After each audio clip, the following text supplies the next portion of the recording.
Magkikipagtulungan naman ang Department of Budget and Management kay bagong DPWH Secretary Vince Dizon para isa-isang himayin ang mga proyekto ng DPWH.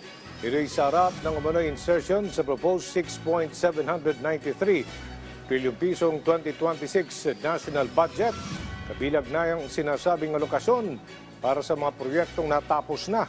Ayon kay Budget Secretary Mena Pangandaman, doable ang nararamdaman o doble ang nararamdamang inis ng DBM lalo na't 6 na buwan nilang pinag-aaralan ang National Expenditure Program bago isimite sa Kongreso.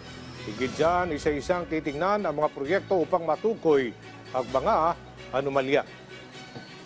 Usap na po kami kahapon ni Vince Dizon na iisa-isahin namin yan, papatingnan namin lahat yan kung saan ang gagaling yung mga proyekto na substandard, goals, na dodoble, gawa na, tapos nakalagay pa siya, di ba?